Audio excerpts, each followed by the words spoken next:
नमस्कार दोस्तों, learn to earn channel पे आपका स्वागत है। तो चलो देखते हैं निफ्टी और बैंक निफ्टी का एनालिसिस। पहले देखते हैं कि हमने कल क्या कहा था।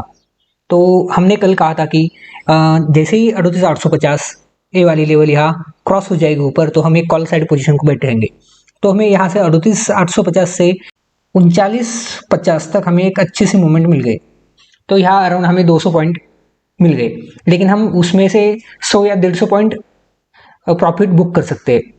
मतलब टॉप को ही पकड़ नहीं सकता, इसलिए मैंने ऐसा कहा।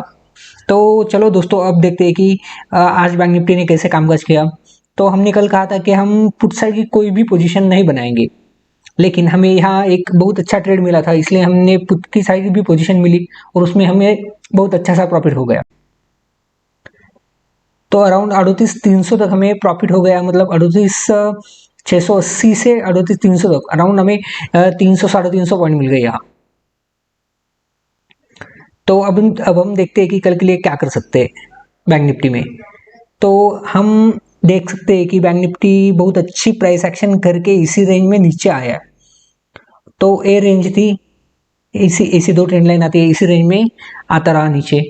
और अब हम देखते हैं कि इसी रेंज में मतलब यही कहीं ओपन हो जाता है इसी रेंज में, तो हमें ऊपर के साइड टारगेट मिल सकते हैं। लेकिन ऊपर एक रेजिस्टेंस है 38,720 को। तो हम पहले ये देखते हैं कि जैसे ही 38,720 क्रॉस कर देगा, 38,720 क्रॉस कर देगा ऊपर, तो हमारे ऊपर के साइड टारगेट हो गए 38,850, 38,980, 39,040, 45, सॉरी। तो 39,980 और 39,45 में, 38,980 और 39,45 में हमें एक रेजिस्टेंस है, तो वहाँ थोड़ी देर कंसोलिडेट करना चाहिए। तो उसके बाद ही हमारे ऊपर की टारगेट ओपन हो जाएगी। तो 39,200 नेक्स्ट टारगेट होगा हमारा, 39,200, 39,420 और 39,600, ये हमारे ऊपर के लिए टारगेट हो सकते हैं। इसी रेंज में ओपन होने के बाद जैसे 38,720 क्रॉस कर देगा, तो हमारे ऊपर के साइड टारगेट हो सकते हैं। तो इसी रेंज में ओपन होने के बाद मतलब यही 500 और 700 के बीच में ओपन होने के बाद जैसे ही 700 के आसपास जाएगा, 700 के आसपास जाएगा और वहां कोई हमें निगेटिव कैंडल बनाते हुए दिखेगा, मतलब इन्वर्टेड हैमर, कोई एसी कैंडल या तो 2 4 5 6 कैंडल का कंसोलिडेशन मिलेगा, और जैसे उसका लो ब्रेक कर देगा तो हम एक पुट साइड के पोजीशन में बैठ सकते हैं। तो 38,700 के नीचे हमारे नीचे के साइड टारगेट हो सकते हैं 38,390,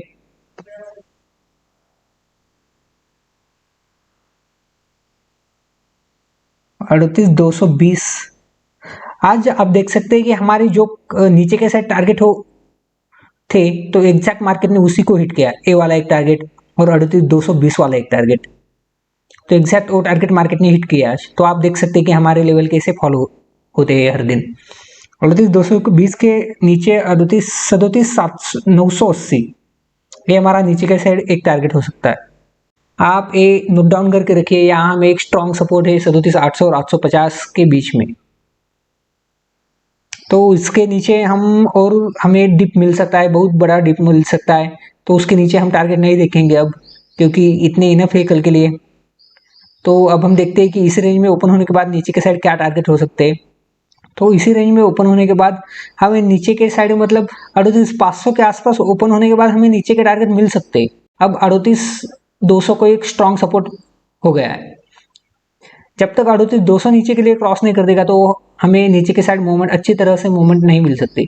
लेकिन हम एक्सपेक्ट करते हैं कि इसी ट्रेंड लाइन में, मतलब ये दोनों ट्रेंड लाइन है ब्लू लाइन की, तो इसी बीच में घूमने वाला होगा। तो हम एक्सपेक्ट करते हैं कि जैसे ही मार्केट 38,500 के आसपास हो जाएगा, ओपन हो जाएगा, तो हमें नीचे की साइड मोमेंट हम एक्सपेक्ट करते हैं कि 38,200 तक।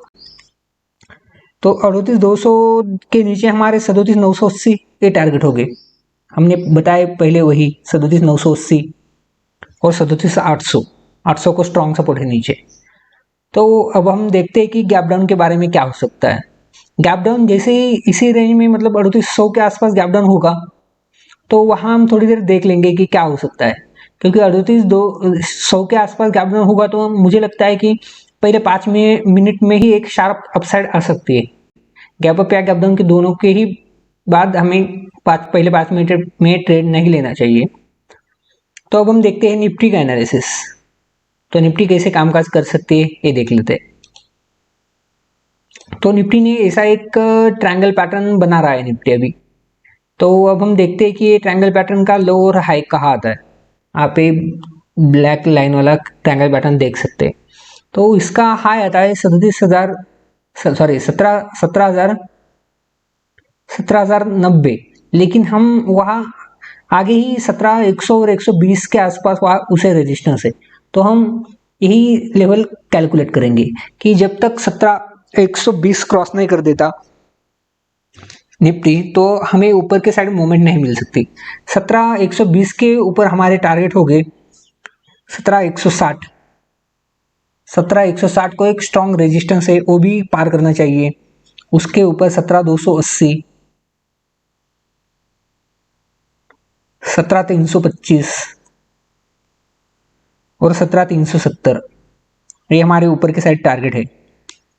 तो ऊपर एक आखिरी टारगेट भी होगा हमारा 17,470। 17,470 आप लेवल नोट डाउन करके रखिए, वहाँ यहाँ एक स्ट्रॉन्ग रेजिस्टेंस है मार्केट को। तो अब हम देखते हैं गैप अप और गैप डाउन के बारे में। जैसे ही यहाँ से निफ्टी गैप अप होगा डायरेक्टली 17,120 के आसपास, तो वहाँ हम थोड़ी देर देखना चाहिए हमें। मतलब आज जैसे ही गैप अप होने के बाद हमें ऐसा ही एक डिप देख सकता है, या थोड़ी हमें प्राइस एक्शन देखनी चाहिए आज जैसी, क्योंकि यहाँ गैप अप हुआ, एक ग्रीन कैंडल बनाई और थोड़ी ऊपर चला गया। कल के एक मीडियन हाई को टच करने लगा और वहीं से मार्केट घूम गया पूरा। तो हमें कल भी ऐसा ही देखना चाहिए कि यहाँ गैप अप होगा और ऊपर जाने के लिए 17,160 ए लेवल वॉच करनी पड़ेगी, हमें स्ट्रांगली वॉच करनी पड़ेगी, क्योंकि यहाँ एक रेजिस्टेंस बन चुका है अभी। तो गैप अप ओपन होने के बाद 17,160 को हमें वॉच करना पड़ेगा। तो वहाँ रेजिस्टेंस लेता है या क्या होता है वहाँ देखना पड़ेगा, या थोड़ी देर कंसोलिडेशन के बाद वो लेवल भी ब्रेक कर देता है। तो 17,160 के बाद हमें एक रेजिस्टेंस है, तो वहाँ हम एक पुट साइड की पोजीशन भी बना सकते हैं, लेकिन वहाँ हमें कोई सिग्नल मिलना चाहिए।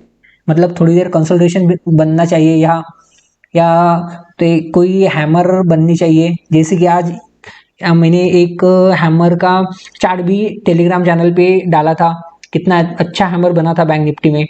तो आप भी टेलीग्राम चैनल पे जुड़ना चाहते हैं तो लाइक शेयर और सब्सक्राइब कीजिए, और डिस्क्रिप्शन में दिए गए लिंक से आप डीमैट अकाउंट ओपन कीजिए।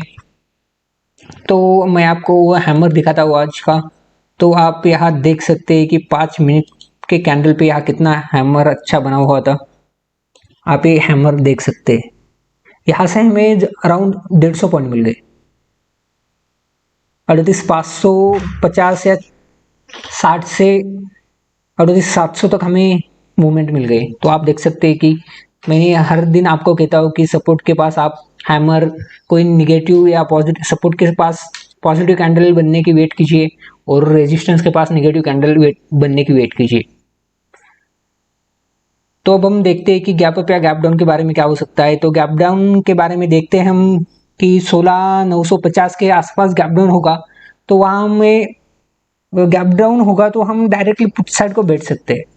यहाँ गैप डाउन होने के बाद 17,950-60 के आसपास गैप डाउन होने के बाद पहली कैंडल रेड बनेगी, तो हम दूसरी कैंडल का वेट करेंगे कि दूसरी कैंडल 17,900 उसकी, मतलब जो भी पहली कैंडल बनी है उसके नीचे थोड़ी देर टिकनी चाहिए। ऐसा नहीं कि दूसरी कैंडल बनने लगेगी 9:20 को, 9:21 को, तो 9:21 को ही हम ट्रेड में बैठेंगे, ऐसा नहीं होना चाहिए। क्योंकि कल मुझे लगता है कल हाँ 26 सितंबर को, क्योंकि यहाँ एक पहले मिनट के पास कैंडल रेड बन गई, लेकिन दूसरी कैंडल यहाँ थोड़ी देर, मतलब 1 मिनट, मतलब 10, 20, 30 सेकंड भी नीचे नहीं टिकी और वहीं से ऊपर घूमने लगी। तो हमें 1-2 मिनट अराउंड 9:22 तक तो नहीं, 22 तक तो हमें देखना चाहिए कि ये मार्केट नीचे टिक रहा है या नहीं। ऐसा नहीं कि नीचे निकली, उसके नीचे निकली तो हम वही ट्रेड पे बैठेंगे, ऐसा नहीं। आपको अपनी साइकोलॉजी डेवलप करनी पड़ेगी। इसलिए मैं कहता हूँ कि आप चार्ट ऑब्जर्व कीजिए हर दिन, इससे आपको एक्सपीरियंस मिलेगा कि चार्ट कैसे ऑब्जर्व होता है, प्राइस एक्शन का आपको एक्सपीरियंस होगा। तो अब हम देखते हैं कि गैप डाउन के बारे में। वैसे ही हम यहाँ थोड़ी देर मतलब थोड़ी एक रेड कैंडल बनाएगा और दूसरी कैंडल उसके नीचे निकलेगी, मतलब 2 मिनट के 3 मिनट के बाद, तो वहाँ हम एक पुट साइड के ट्रेड ले सकते हैं। और हमारे नीचे के टारगेट हो गए 16,940 नीचे के लिए,